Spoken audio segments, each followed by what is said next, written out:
The sound of a ceramic plate smashing against the floor shattered the silence of the penthouse. I winced, my heart racing, eyes wide in horror at the disaster I'd caused. But it wasn't my clumsiness that made my pulse quicken. It was the sight of my employer, Victor Stone, standing before me, his dark eyes filled with an emotion I couldn't quite read. It wasn't anger, nor was it frustration, but something far deeper, something I was just beginning to recognize as a man's hidden sorrow.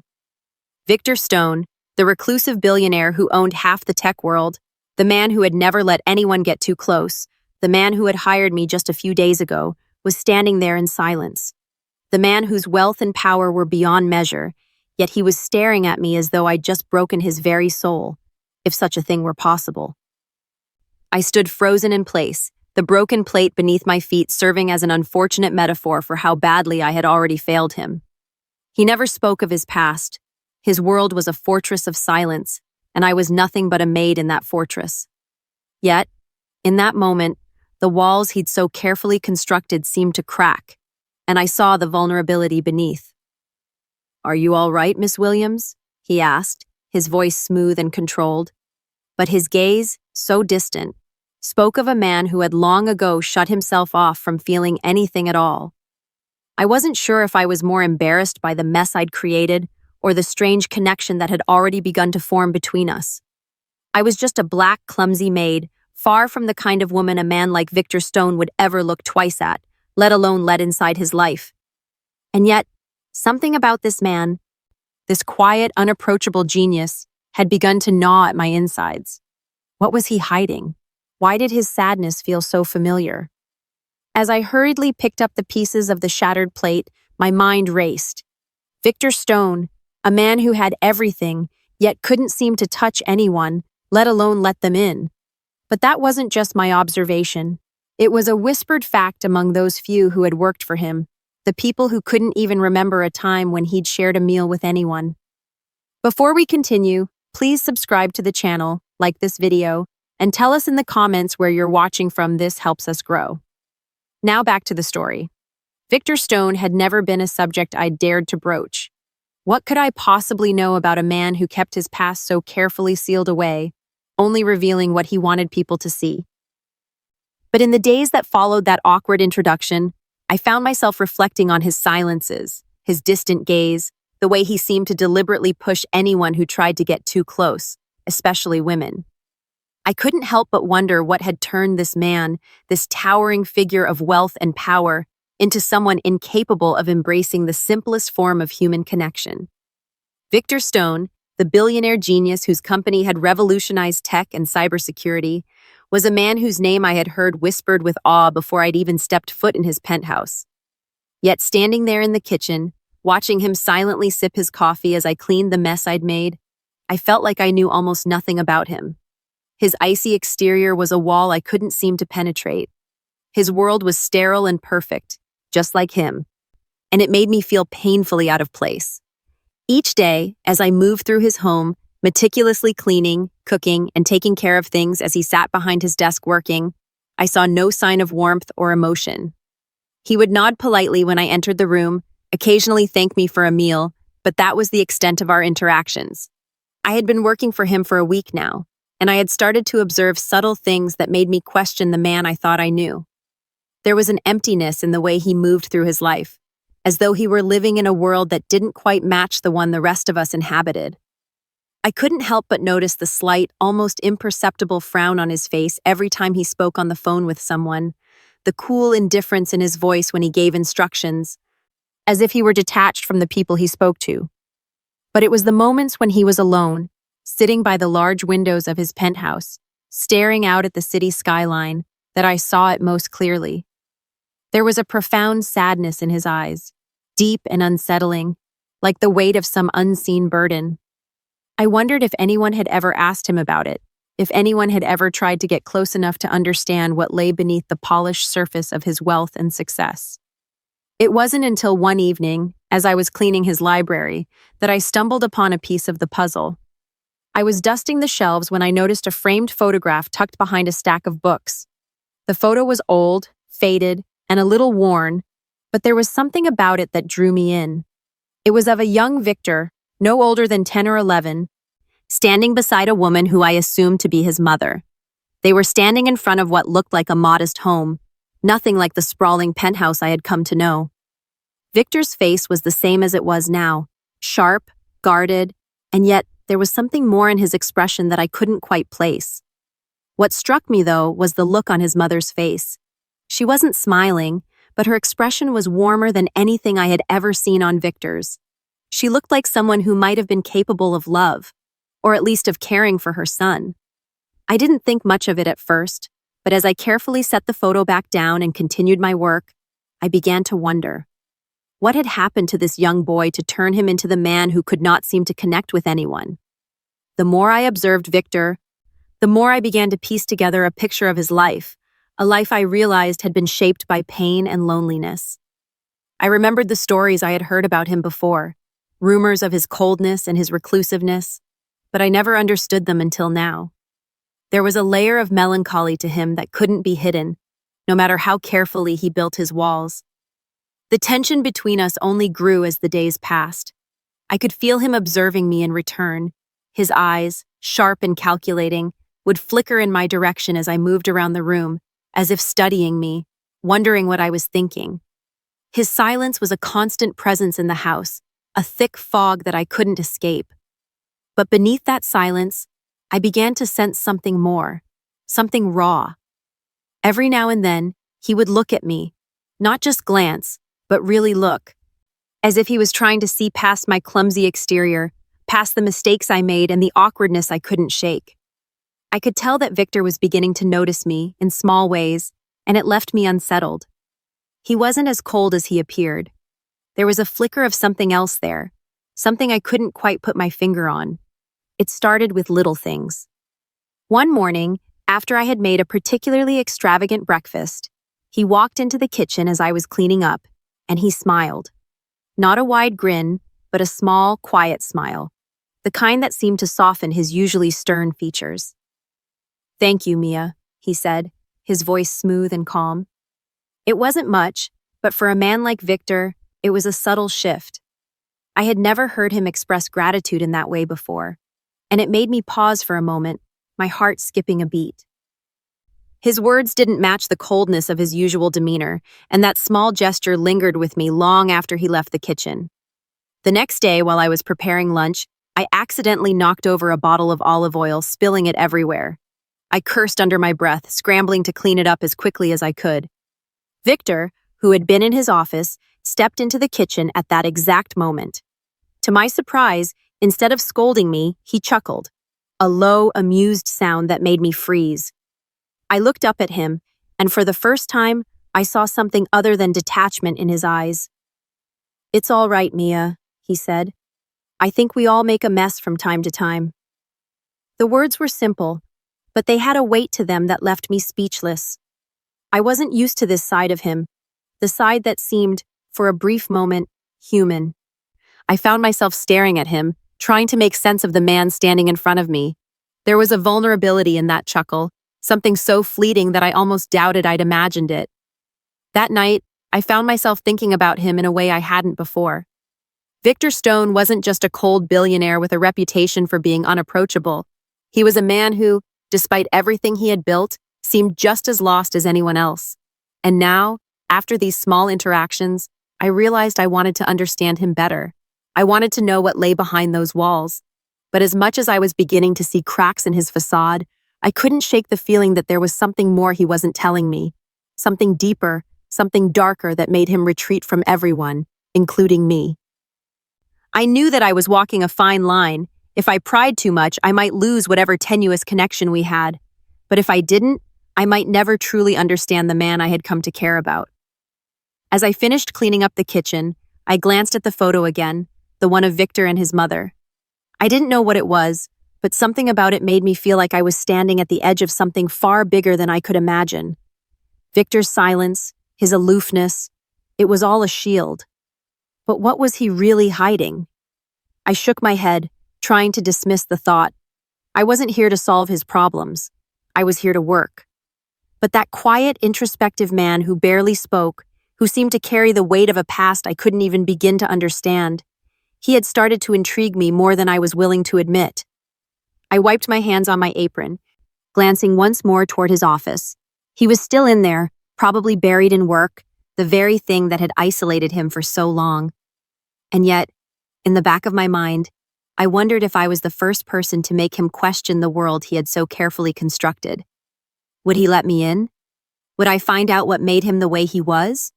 Or would the walls he had built be too high for anyone to break through? Either way, something had changed, and I knew I couldn't go back to the way things were before. Something had shifted between us, and I had no idea where it would lead. It started like any other day. The penthouse was quiet, the soft hum of the city below blending into the background as I moved through my usual routine. I wiped down the kitchen counters, folded the laundry, and kept my distance from Victor, who was behind his office door. In the few weeks I'd been working for him, I had learned the rhythm of the place. I kept to the edges of his life, and he kept to himself. But today was different. I didn't know it then, but I was already on the brink of breaking, and that thin thread of restraint that had kept me from letting my emotions spill over was about to snap. My phone buzzed on the kitchen counter, pulling me from my thoughts. The message was from my younger sister, Leah. She had been the only one I still tried to stay in contact with. The message was brief, sharp.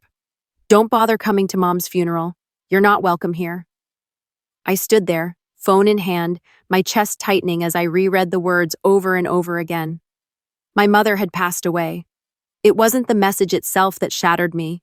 It was the coldness behind it. After everything that had happened, after years of being pushed away by my family, it hurt to know that even in death, she was still a distant presence in my life. My mom had never been the nurturing type. She had abandoned me and my sister years ago, and since then, I had done my best to forget the woman who had never really been a mother to me. But even though I had tried to distance myself, her death felt like a finality. And Leah's message?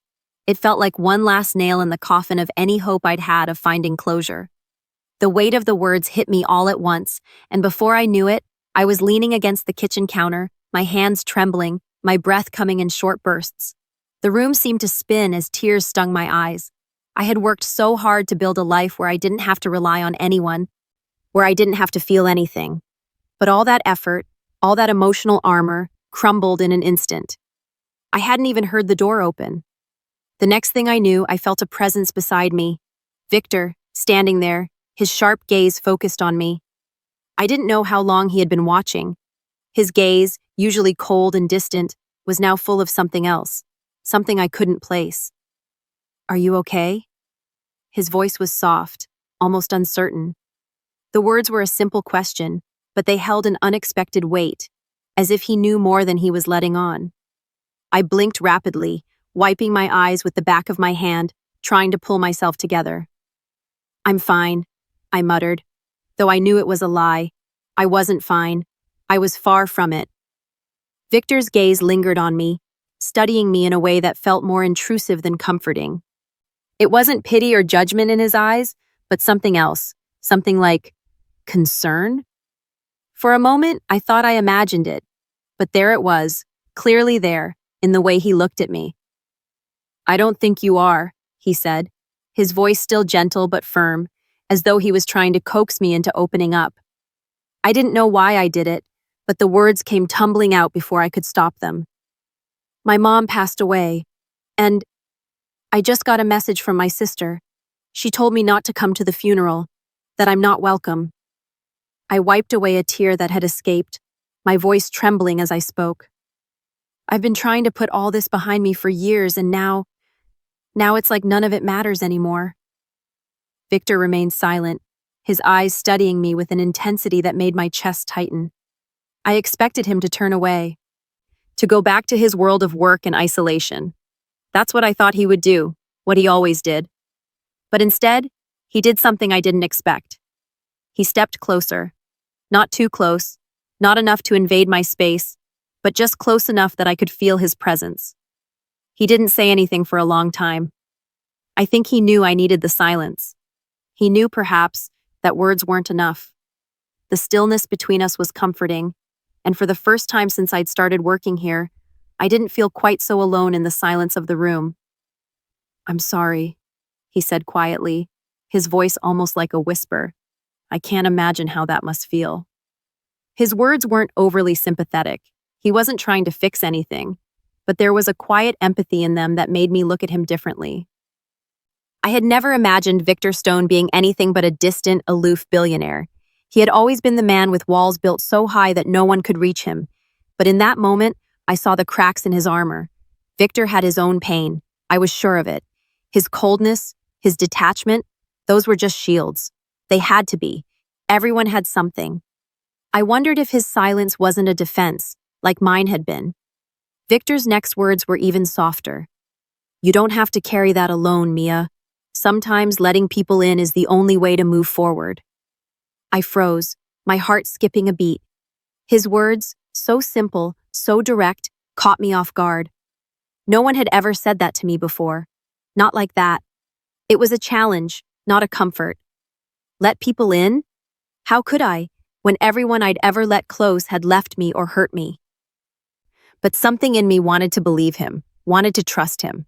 For the first time since I'd met him, I felt like there might be more to Victor Stone than the image he projected. He wasn't just the rich, emotionless tech mogul. He was someone who, despite everything, still had the capacity for compassion. The next few days were quiet, but something shifted between us. It was subtle, small gestures that, at first, I didn't even recognize as kindness. Victor would occasionally bring me a cup of tea during my breaks or ask how my day was going, his voice more than just polite. It was genuine. He began to notice when I was tired, insisting I take breaks when I worked long hours. A few times, he even offered to call a cab for me when I was leaving late at night, making sure I didn't walk home alone.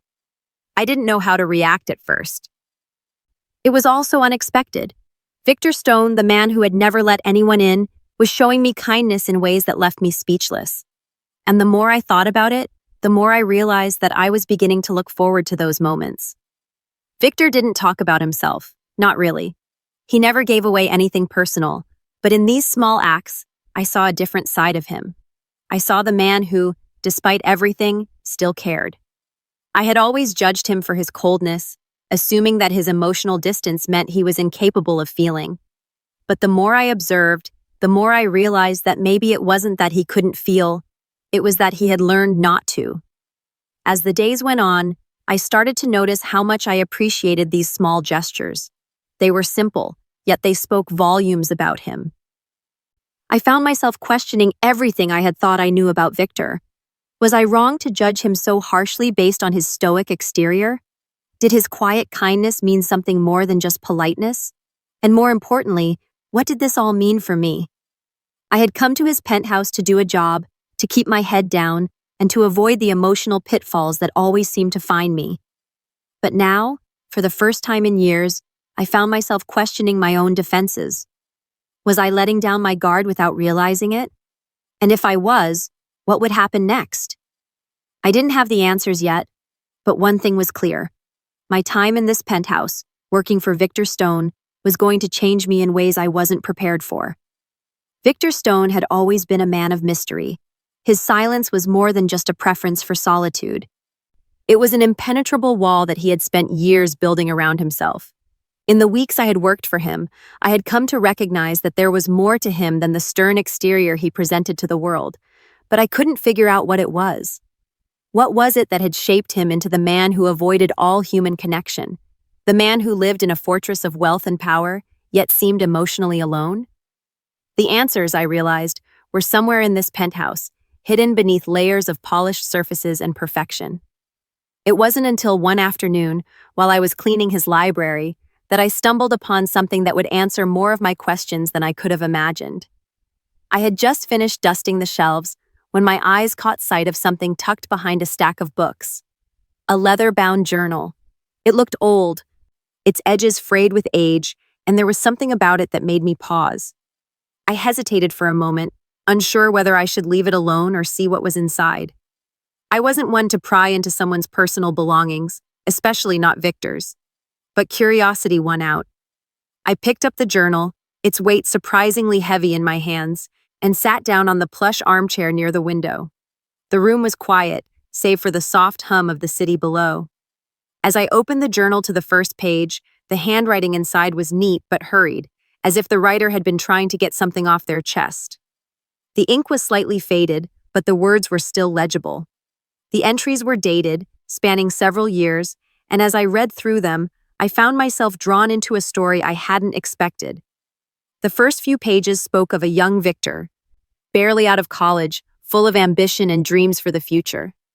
He wrote about the woman he had met, the one who had captivated him from the moment they met. Her name was Emily, and she was everything he had ever wanted in a partner: intelligent, kind, and driven. According to the journal, they had been inseparable, sharing late-night conversations about their hopes and fears, their visions for the future. Victor's words were filled with a kind of raw emotion that I had never seen in him before. His vulnerability leapt off the pages as he described the love he felt for her, how he had believed she was the one person who could break through the walls he had built around himself. But as I continued to read, the tone of the journal shifted. The entries grew darker, the words heavier. One entry, dated nearly a year after they had started dating, struck me with a sudden weight. I thought I knew her. I thought we were building something real. But today, I found out the truth. She was never mine to have. The words were blunt, almost bitter in their honesty. I read on, my heart sinking as I realized what had happened.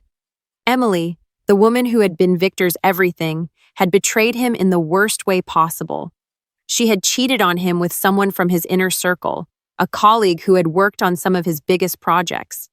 The revelation had been a crushing blow to him, and reading the details in his journal, I could feel the pain he had carried with him for years.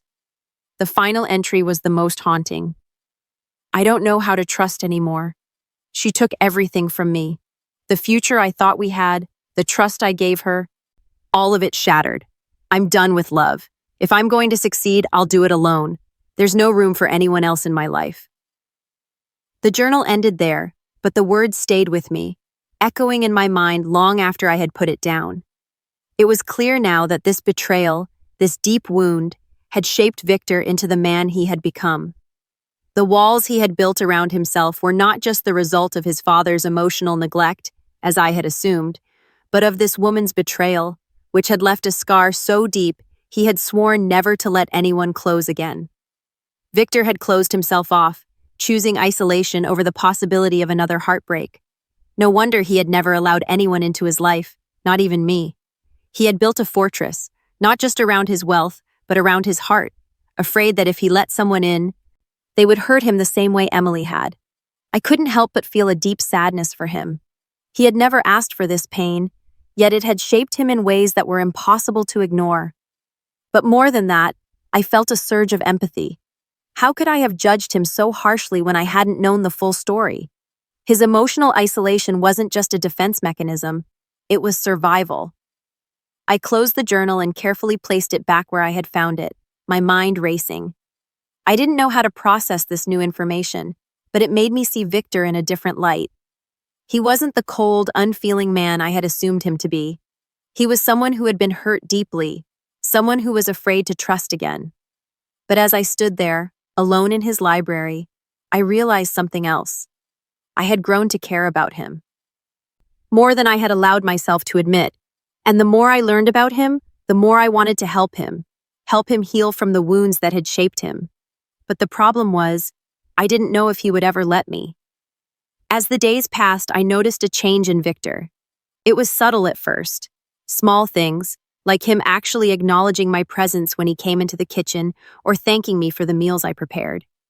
He still kept his distance, but there was a softness to him now, a vulnerability that hadn't been there before. I couldn't help but wonder if my presence, my awkwardness and clumsiness, had made him feel safe in a way he hadn't before. Or maybe he was just beginning to realize that not everyone would hurt him, that not everyone was like Emily. But I wasn't sure if I could be the one to help him heal. How could I? I wasn't a therapist, and I certainly wasn't the woman he needed. I was just a maid, a woman who had stumbled into his life by accident. Still, I couldn't shake the feeling that there was more to Victor than the man who sat behind his desk, watching the world go by. I could see the pain in his eyes, the way he held himself back, and it made my heart ache. He didn't want to be alone. but I wasn't sure if he knew how to let someone in again. I was cleaning the living room one evening when I heard him enter the room behind me.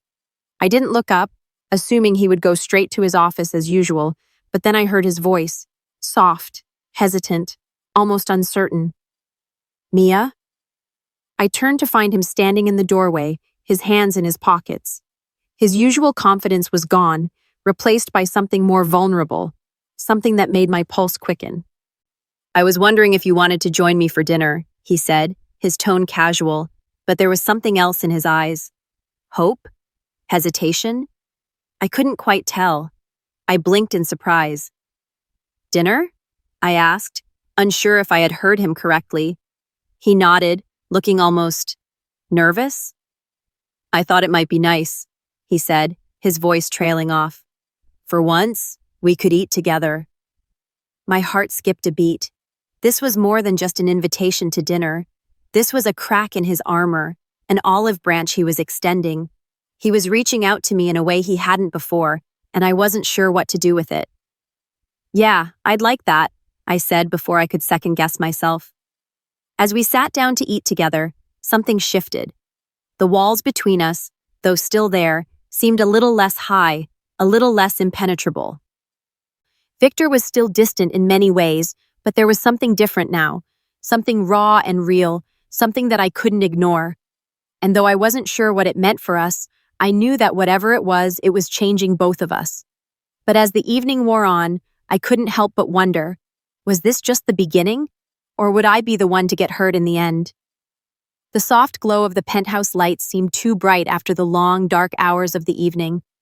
I had just finished preparing dinner for Victor and was cleaning up in the kitchen when I heard it. A low sound, muffled but unmistakable, coming from his office. A kind of frustration in the way a chair scraped against the floor, a few inaudible words thrown out in what could only be described as exasperation. My heart sank as I walked toward the door, careful not to disturb him. It had been a long day. The weight of the business crisis, the mounting pressure from board meetings and investors, had left Victor drained. I had noticed the subtle shift in him over the past few days, how the tension in his shoulders seemed to grow with each passing hour, how he would sigh heavily when he thought no one was listening. His usual cold, controlled demeanor had slipped into something else, something more fragile. But tonight, as I stood outside his office door, I realized that whatever had been weighing on him had become too much to bear. I pushed the door open gently, trying to be quiet, but the moment I stepped inside, I froze. Victor was slouched in his chair, his head in his hands. His dark hair was messy, his usually pristine appearance unraveling. His office, once meticulously arranged, now looked chaotic, papers scattered around him in a half-done attempt to sort through the demands of his company. But none of that mattered now. He was alone, vulnerable, and more human than I had ever seen him. I didn't know what to do. There was a part of me that wanted to retreat, to give him the space he so often demanded. But something in my chest tightened, and I found myself taking a tentative step toward him. "Victor?" My voice was softer than I intended, as if not to disturb the fragile moment. He didn't look up at first, and I was about to leave, thinking I had intruded, when he finally spoke.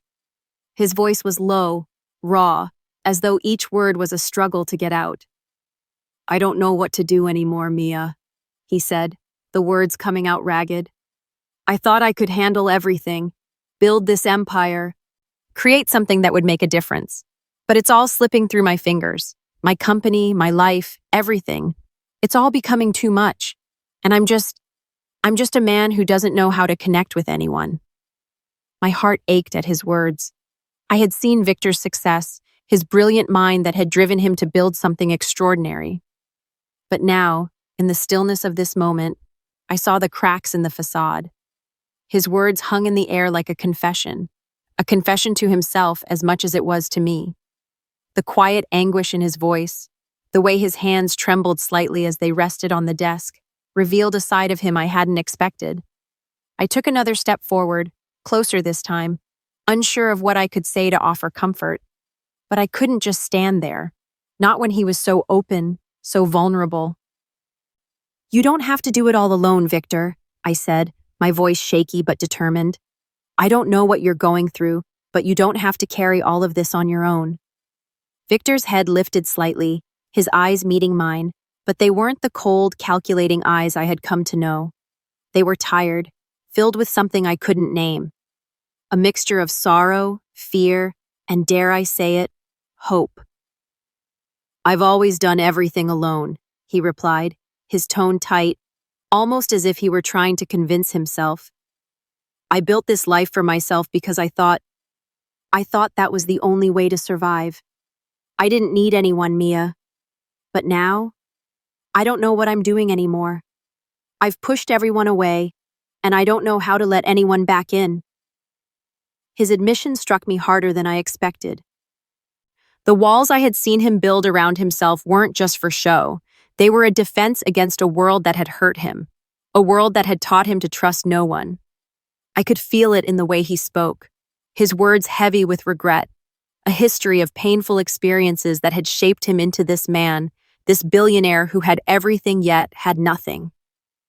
I stood in the silence for a moment, unsure of what to say. The vulnerability I had seen in him earlier, the cracks in his armor, seemed to disappear when he looked at me. I don't know how to fix this, Mia, Victor said quietly. I don't know how to change who I am. I don't know how to be a person who can connect with others again. There was a part of me that wanted to tell him it would all be okay, that time would heal his wounds, but I knew better than to offer empty words. So instead, I did something I didn't expect myself to do. I moved closer, not hesitating this time, and placed my hand on his shoulder. It was a simple gesture, something I hadn't dared to do before. But in that moment, I needed him to know that he wasn't alone. I'm not asking you to fix everything, I said softly. But I'm here. I'm not going anywhere. And I'm not going to let you shut me out, not when you need someone to talk to. Victor looked up at me, his eyes still clouded with uncertainty. But there was something else there now, a glimmer of something that hadn't been there before. His jaw tightened slightly, but he didn't pull away. Why are you doing this? His voice was almost a whisper, as if afraid to believe what he was hearing. I felt my heart beat faster, the warmth of his presence overwhelming. Because I care, Victor. I care about you, even if you can't see it right now. The words hung in the air, and for a moment it felt like time had stopped. I wasn't sure if it was the right thing to say, but it was true. I cared about him, not just the billionaire, not just the man behind the mask of wealth and power, but the person who had been hurt so deeply and who needed someone to help him heal. Victor's eyes softened, his breath shallow as he absorbed what I had said. There was no immediate response, but something changed in him. The tension in his shoulders began to ease, the tightness in his jaw slowly dissipating. For the first time, I saw a flicker of gratitude in his eyes. Thank you, Mia, he said quietly, his voice almost breaking. Thank you for being here. For not walking away. I could feel the weight of his words settle between us. This was a turning point, a moment of connection we hadn't had before. It wasn't a grand gesture, but it was enough. You don't have to thank me, I replied, my voice steady despite the way my heart was racing. You just need to let people in. You don't have to carry this burden alone. Victor looked at me then, a hint of something in his gaze. I couldn't place it, but it made my heart beat faster. I had been the one to reach out, but in this moment, I realized we were both standing on the edge of something deeper, something more than just employer and employee, more than just two strangers in the same space. There was something between us now that neither of us had expected, and I wasn't sure where it would lead. As the night stretched on, the air between us felt lighter, the tension gone for the moment. But I knew that this breakthrough, however small, would change the way we interacted from now on. It was a late afternoon when the invitation arrived, an elegant cream envelope addressed to Victor Stone with the faintest scent of cologne clinging to the paper. It was from the Tech Innovation Gala, a high-profile event that, by all accounts, was one of the most anticipated events of the year in the industry. As I placed the invitation on the kitchen counter, my eyes caught Victor's expression as he glanced at it. It was the first time in weeks that I saw him hesitate, his usual calmness slipping away. I haven't been to one of these in years, he muttered, turning the envelope over in his hands like it was some kind of burden. His gaze was distant, fixed on something beyond the walls of the penthouse. Is it because of the attention? I asked softly, already knowing the answer. Victor, the reclusive billionaire, was a man who shied away from the spotlight. The tech world had speculated endlessly about him, why he didn't attend events, why he remained behind closed doors, why he never allowed anyone too close. He had become a legend for his genius and his aloofness, his absence from public life almost as much a part of his persona as the company he had built. Victor didn't answer immediately. Instead, he stood there, the weight of the invitation pressing on him more than I'd anticipated. Finally, he exhaled a deep breath and met my eyes. "I've been invited to speak," he said, a hint of reluctance in his voice. "I should go for the company, but the thought of all those eyes on me, I'm not sure I'm ready for it." I wasn't surprised by his response. Victor wasn't just uncomfortable in social settings, he actively avoided them. It wasn't hard to understand why. His past, the years of emotional isolation, had shaped him into a man who preferred the comfort of his penthouse to the chaos of public gatherings. But this event was different. His company, the one he'd built from the ground up, was finally being recognized. He couldn't hide behind his walls forever. "I'll go with you," I offered before I could think better of it, the words slipping out before I could stop myself. "You don't have to do this alone." Victor's eyes shifted to me, a flicker of surprise flashing across his face. It was the first time I had ever suggested something so personal, so intimate. I had been working for him for weeks now, but this was a new level of involvement, something beyond the professional distance we'd maintained. "I'm not sure that's a good idea," he said, his voice hesitant. But I could see it, the brief hesitation, the uncertainty in his gaze. He wasn't rejecting the idea outright, he was just unsure of what it meant. I understood his reluctance. Victor had spent so much time alone, and the thought of having someone by his side, especially in a setting as public as this, must have felt like a violation of the carefully constructed isolation he had maintained for years. But there was a flicker of something else there, something that seemed to pull him toward the idea. "You don't have to talk to anyone," I added, my voice softening. "I'll be there, just quietly. You don't have to worry about anything." After a long pause, Victor finally nodded, his shoulders slumping as though a weight had been lifted off of him. "All right," he agreed quietly, still unsure, but somehow trusting me enough to allow me into this part of his world. The evening of the gala arrived quickly, and as we stood together outside the glistening venue, the enormity of the event settled over me. The building was a towering structure of glass and steel, its lights reflecting the crisp night air. The sound of laughter and chatter spilled from the entrance, carrying with it the hum of excitement that only high-profile events seemed to generate. Victor stood beside me, dressed in a sleek black suit that looked effortless on him. His usually cold demeanor had softened slightly, but the tension in his posture was undeniable. As we made our way toward the entrance, I could feel his discomfort radiating off him, and for the first time since I had known him, I saw him for what he truly was, a man who had spent years hiding from the world, too afraid to let anyone see him. I wanted to reach out, to comfort him, but I knew better than to push him. Instead, I walked beside him, keeping a respectful distance but staying close enough to offer silent support. As we entered the ballroom, the noise hit me immediately. The clinking of glasses, the murmur of conversation, the gleaming lights that illuminated the crowd of tech moguls, investors, and media personalities. The room was filled with people I had only heard about in passing, and now I was standing in the midst of them, feeling like an outsider in a world that was so foreign to me. Victor's face remained impassive as we moved through the crowd, but I could sense his discomfort in every small gesture, the way his hands clenched at his sides, the subtle tension in his jaw. It wasn't the typical anxiety I had seen in him before, but a deep-rooted unease that came from years of being a figure who avoided human connection. Victor Stone wasn't just uncomfortable in this environment, he was actively resisting it. I could tell that he was fighting to stay composed, to keep his usual aloofness intact. He was trying, and failing, to hide the vulnerability that had surfaced since the night he broke down in front of me. The moment I had walked into this world, I had seen him in a new light, more than just a billionaire genius, but a man who was still learning how to trust, how to be vulnerable.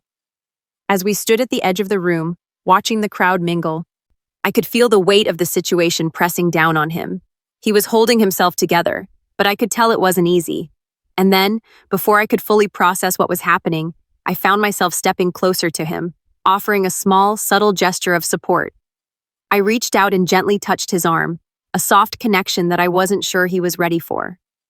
I didn't pull away immediately. Instead, I kept my fingers lightly resting on his arm, offering a moment of physical reassurance without overwhelming him. It was the first time Victor had allowed himself to be touched without flinching. For a brief moment, I saw a flicker of something in his eyes, surprise perhaps, or gratitude. But most of all, there was a quiet acknowledgement. He didn't pull away. Instead, he stood still, letting the moment settle between us. And for the first time that evening, I saw him breathe a little easier. I didn't need to say anything. My touch spoke for me, a silent promise that I was there, that I wasn't going anywhere. As the evening progressed, I noticed the subtle shifts in Victor's behavior. He began to interact with people. Not much, but enough to make me believe that he was starting to feel a little more comfortable in his own skin. He wasn't as stiff as he had been at the beginning of the night, and while his usual detachment remained, I could see that the small act of trusting me to be by his side had given him just enough courage to push past his fear. By the time the gala reached its peak, with speeches and awards being handed out left and right, Victor had found a kind of equilibrium. He still wasn't the life of the party, and I knew he wasn't ever going to be, but he wasn't hiding from the world either. He was standing tall, shoulder to shoulder with people who admired him, and for the first time, I saw a glimpse of the man he could be without all the walls. As we made our way back to the table where we had been seated, I noticed how different the evening had felt. Victor, once a ghost in the social scene, was now navigating the space with a quiet dignity, no longer overwhelmed by the noise around him. He had allowed himself to be seen, not just as a figure to be admired from a distance, but as a human being who was capable of connection. The evening wound down with an award being given to his company. As Victor stood to accept it, the room erupted in applause. But it wasn't the applause that made me proud. It was the way he stood there, shoulders back, his usual aloofness replaced by something deeper, something more authentic. For the first time, I could see him as both a man and a genius. He wasn't defined by his success, but by his ability to face his own demons, and for the first time, allow someone else to help him do so. As the night ended and we left the gala, the weight of the evening still hung between us, but there was something else now. An unspoken bond had formed, something that went beyond the professional relationship we had maintained for so long. Victor thanked me quietly as we stepped into the car, his words simple but full of meaning. "I couldn't have done it without you," he said, his voice softer than usual. "Thank you, Mia." And as I looked at him, the man who had been so distant just weeks ago, I realized something unexpected. Victor Stone wasn't just my employer. He was someone I had come to care for, someone who was no longer just the untouchable billionaire, but a man I wanted to help, to be there for. And for the first time, I wasn't afraid of what might happen next. The ringing of the phone pierced the otherwise peaceful silence of the penthouse, its shrill tone making me flinch. I glanced over at Victor, who was hunched over his desk, his eyes scanning through a mountain of emails. His face was drawn, as if the weight of the world rested on his shoulders, and I knew, without him saying a word, that something was wrong. His hand hesitated over the phone for a brief moment before he reached for it, his fingers cold as they grazed the receiver. "Victor Stone," he answered, his voice crisp and professional, though there was an underlying edge to it, a strain that suggested something far more urgent. I could see him stiffen as the voice on the other end spoke, his gaze flickering over to the wall of windows as if seeking escape from whatever was unfolding on the other end of the call. The words being exchanged were clipped, too fast for me to catch, but I knew the situation was serious. I could sense the tension building in the air, the heaviness of the moment hanging between us like a fog. When he hung up, his fingers remained poised above the desk, still grasping the receiver as though he couldn't let go of the conversation. or the implications of it. "What happened?" I asked, unable to hold back my concern. Victor's eyes flicked to mine, but there was no trace of the usual cool indifference he carried. He was tense, his shoulders tight, as if he were trying to carry a burden that wasn't his to bear. "Something's gone wrong with one of our security protocols," he said, his voice low. "A potential breach. If it's what I think it is, it could cost us millions, maybe more." I felt a chill run through me. As much as I had come to understand Victor's genius in the tech world, I hadn't fully grasped just how deep the stakes were. The empire he had built, this fragile, delicate system of cybersecurity, was built on trust. Trust in his intellect, in his company's security measures, and in the loyalty of his team. If something was broken, it would reverberate far beyond just the financials. Victor stood up abruptly, his chair scraping against the floor as he paced the room. "I knew there were cracks," he muttered under his breath. "I should have seen this coming." I watched him, my thoughts racing.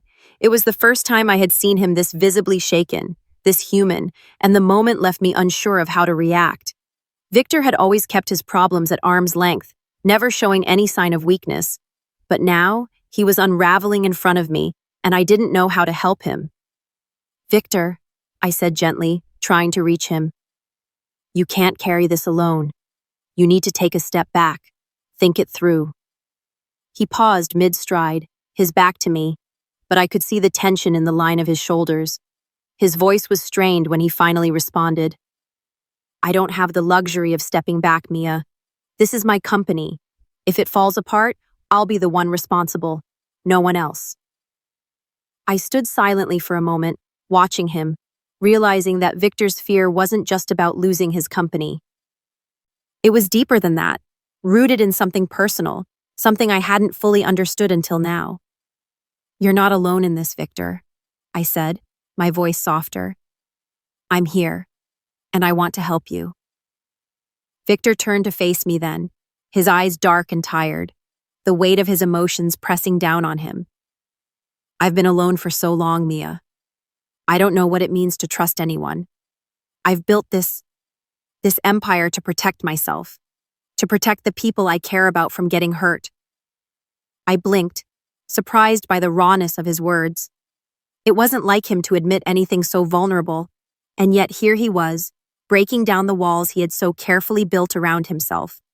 It wasn't just his company he was worried about, it was his own isolation, the years of pushing people away, of refusing to let anyone close for fear of losing them.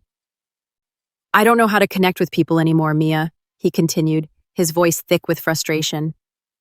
"The last time I let someone in, they betrayed me, and I can't go through that again. I can't." His voice trailed off, and I saw the struggle in his eyes. The pain he was holding back was tangible, and for the first time, I saw the cracks in his armor for what they were, a result of past wounds that had never fully healed. I stepped closer to him, my heart pounding in my chest. I didn't know how to fix this for him, but I knew I had to try. This wasn't just about the company anymore. It was about the man standing in front of me, the man who, despite his flaws and fears, had become someone I cared about deeply. "You don't have to do this alone, Victor," I said, my voice steady, even though my heart was racing. "You've been through a lot. I know, but that doesn't mean you have to shut everyone out. You don't have to carry all of this on your own. Let me help you." He looked at me for a long moment, his eyes searching mine, and for the briefest second, I thought he might pull away, might retreat into his old habits of keeping everyone at arm's length. But then, something shifted. He stepped toward me, the tension in his shoulders easing slightly, and he spoke again, his voice quieter this time. "I'm afraid, Mia. Afraid of loving someone again, because I know that it will destroy them, just like it did before. And I can't do that. I won't." His words hit me like a punch to the gut. I had suspected it, but hearing it from him, the pain and the fear in his voice, it made everything more real. Victor's past had scarred him, and it had left him believing that love was something dangerous, something that had the power to ruin everything. For a moment, I didn't know what to say. I had no answer for his fear, no way to make it go away. But I knew one thing. I couldn't just walk away from him. Not now. I understand, I said quietly. But love doesn't have to be about losing someone, Victor. It doesn't have to be destructive. It's about finding someone who will be there for you, even when things are hard. It's about learning to trust again. Victor's eyes softened, and for the first time I saw a flicker of hope in them, a fragile, uncertain hope, but hope nonetheless. I don't know if I'm ready for that, he whispered.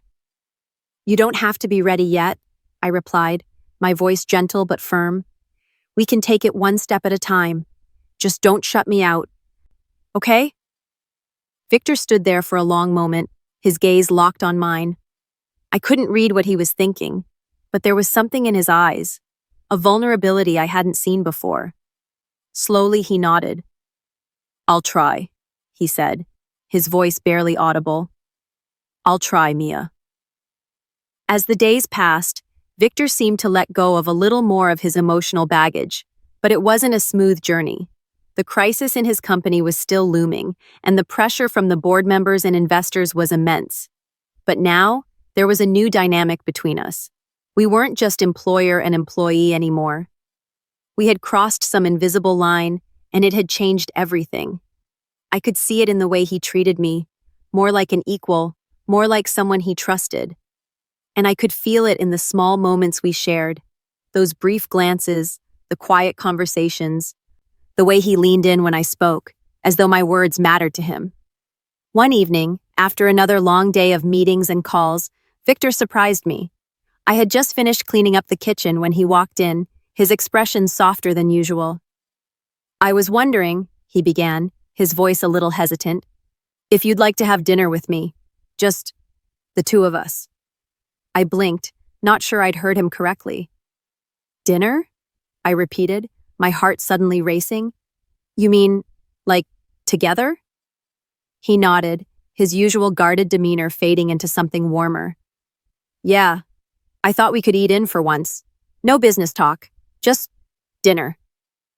It was an uncharacteristic gesture from him, and the sudden invitation filled me with a mix of emotions, surprise, confusion, and something else I couldn't name.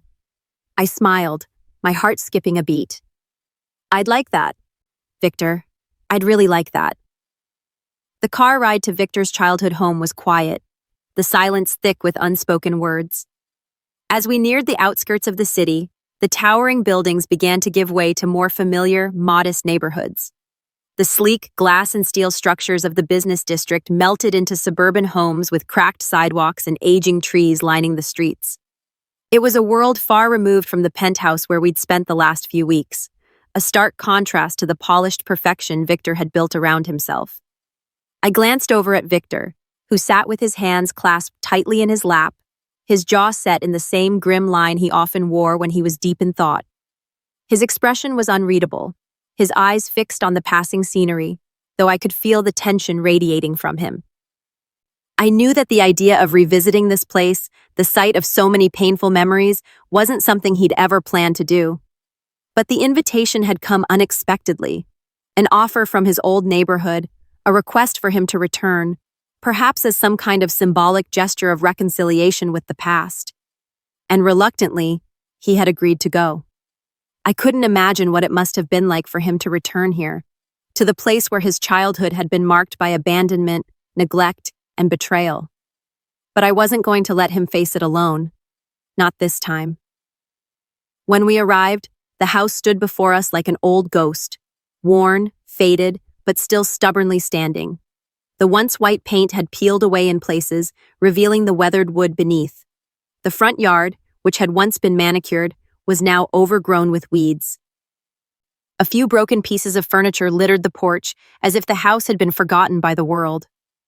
Victor didn't move at first. He simply stared at it, his face devoid of any expression, his body stiff as though he were bracing for something painful.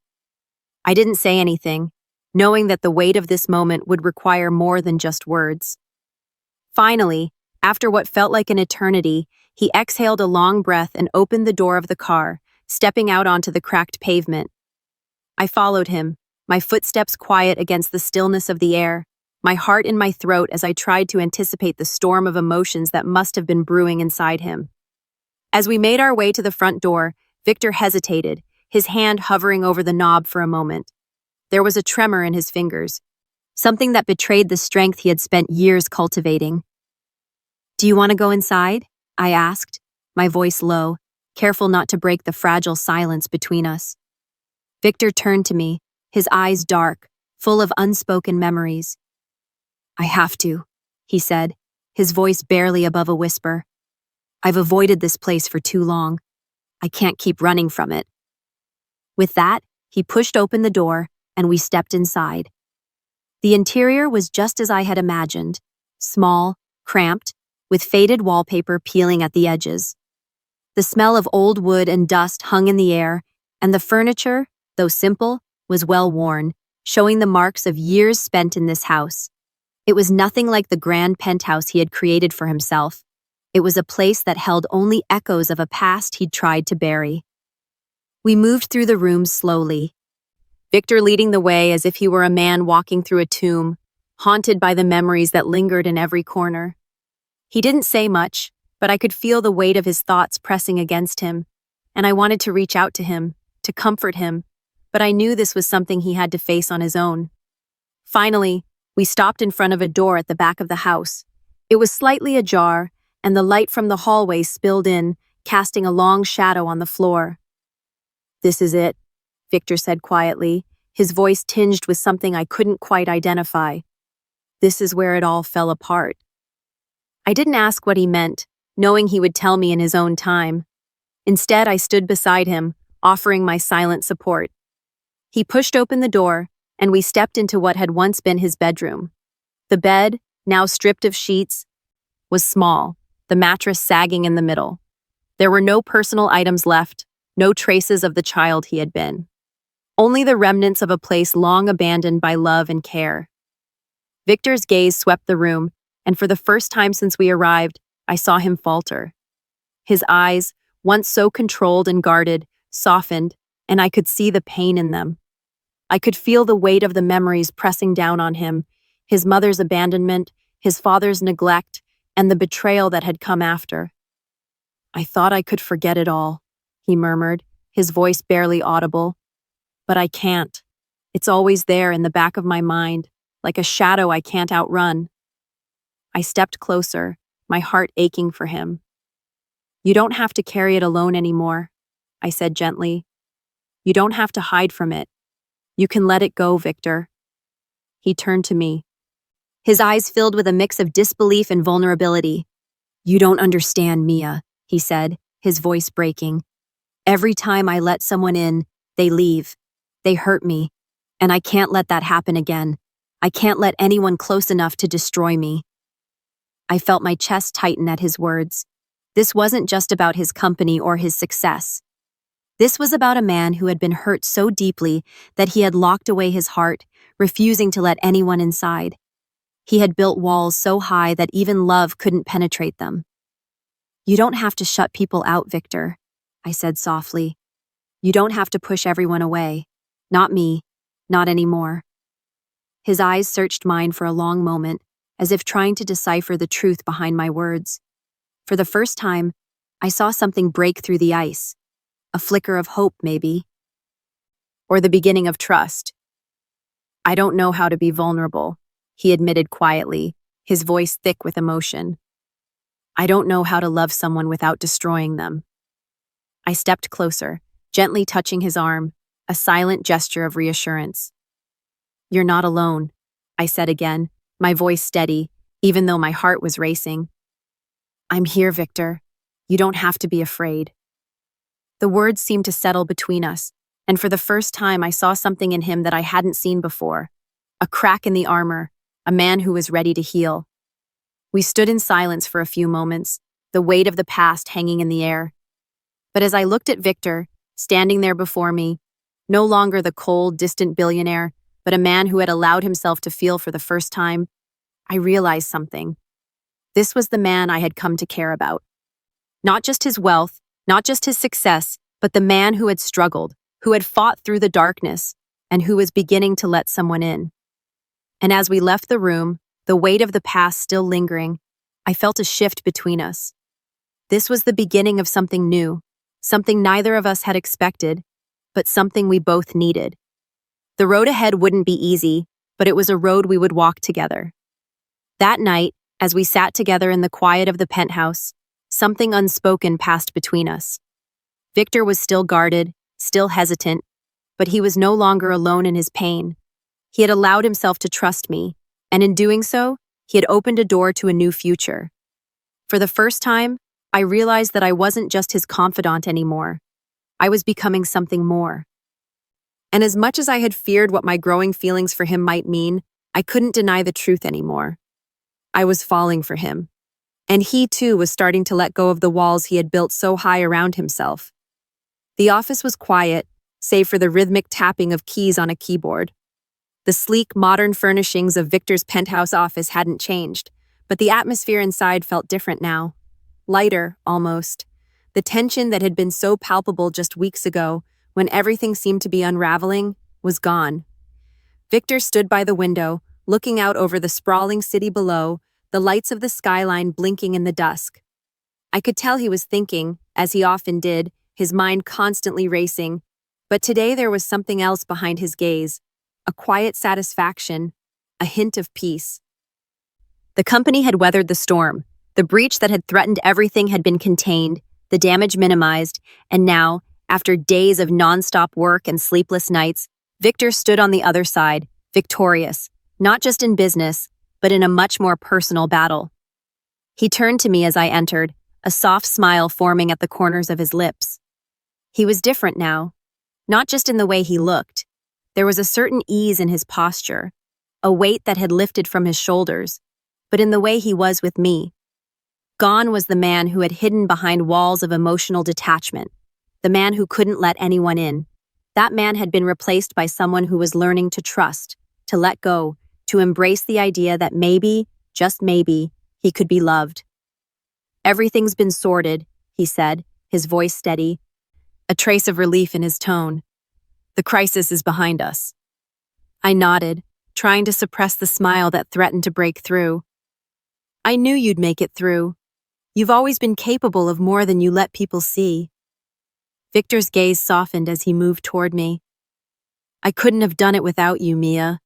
You've been more than just my employee. You've been my anchor, my rock. You've shown me that I don't have to face everything alone." His words filled the room, hanging in the air between us. For a moment, I couldn't speak, my heart full of emotions that I didn't know how to express. I had watched him change, had seen the cracks in his armor, had seen him open up in ways I hadn't thought possible. And I knew, deep down, that this wasn't just about business. This was about us. The connection we had found, in the midst of the chaos, was something neither of us had expected, but something we both needed. "You're not alone, Victor," I said quietly, the words coming from a place deep inside me. "Not anymore." Victor's expression shifted, and I saw something flicker in his eyes, something I hadn't seen before. It was vulnerability. It was trust. It was love. He reached for my hand, his fingers brushing mine gently at first, as though testing the waters. The gesture was simple, but in that moment, it meant more than anything. We had both been afraid of what this connection could mean, afraid of the risks, the fears, the possibility of being hurt. But here, now, standing in this space together, all of those fears seemed distant enough that they no longer held the power to control us. "I've been running from it for so long," Victor said, his voice thick with emotion. "I didn't know how to let anyone in. I thought I could protect myself by staying isolated, by keeping everything at a distance. But now I realized that I was just protecting myself from the one thing that could have saved me all along. Love." I stepped closer to him, my heart pounding in my chest. "You don't have to be afraid of it, Victor. Love isn't about losing yourself. It's about finding someone who accepts you, flaws and all, and who is willing to face the world beside you." Victor's eyes searched mine, his fingers tightening around my hand as if trying to anchor himself in this moment. "And what about you?" he asked, his voice barely above a whisper. What about the risks? The possibility that I could hurt you, like I've hurt others before? I smiled softly, my thumb brushing over the back of his hand. I'm not afraid of the risks, Victor. I've spent too much of my life hiding from them. But with you, I'm ready to face whatever comes. Together. The words hung between us, and for the first time in so long, Victor didn't pull away. He didn't retreat into his shell. Instead, he allowed himself to be vulnerable, to be human. And in that vulnerability, I saw the man I had come to love. Not just the billionaire, the genius who had built a tech empire from the ground up, but the man who had struggled, who had fought to overcome his past, and who had finally allowed someone in. I don't know what comes next, Victor said, his voice quiet but resolute. But I know that I want to face it with you. His words sent a rush of warmth through me, and without thinking, I moved closer, resting my head against his chest. His arms came around me instinctively, holding me tightly, as if afraid I might slip away. The moment was simple, but in its simplicity, it held everything we needed. Trust, understanding, a promise of something more. And as we stood there, in each other's arms, I realized that this was what I had been waiting for. Not the success, not the accolades or the accomplishments, but the connection, the love. I want to be with you, Mia, Victor murmured against my hair. I don't know what the future holds, but I know that I want you by my side. I want to build something with you. A life, not just a career. The weight of his words settled over me like a blanket, comforting and warm. I lifted my head to look up at him, my heart full of emotion. I'm right here, I whispered, my voice thick with everything I was feeling. And I want the same thing. For the first time, I wasn't afraid of what came next. The road ahead would have its challenges, of that I was certain. There would be moments of doubt, moments of fear, moments when we would stumble. But we would face them together, hand in hand. No longer just employer and employee, but partners in something more, something real. Later that evening, after the weight of the conversation had settled into a comfortable silence between us, Victor surprised me again. We were seated at the dining table, dinner long finished, the faint light of the chandelier casting soft shadows around the room. He looked across at me, his expression unreadable for a moment, before he broke the silence.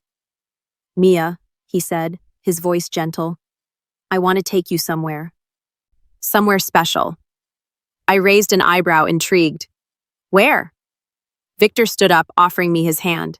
You'll see. But I want you to know, this is just the beginning for us. Whatever happens from here on out, we do it together. I'm not going to hide from you anymore. My heart swelled in my chest as I took his hand, allowing him to lead me toward the door. The night was still young, and as we stepped out into the cool air, I knew that this was the start of something I had never dared to dream of. A life with Victor. A life built on trust, vulnerability, and love. The future was uncertain, but for the first time in my life, I didn't fear it.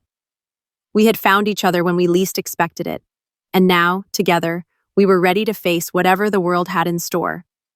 As we walked down the staircase, hand in hand, I realized that it wasn't the destination that mattered. It was the journey we would take, together. And in that moment, I knew that we were no longer two strangers, two people simply passing through life. We were partners. And this was just the beginning. If you're craving more emotional rides like this, subscribe now. We've got twists, tears, and triumphs waiting just for you. What's your take? Can love really rewrite the rules? Drop it in the comments below. Until next time, dream bold, love fierce.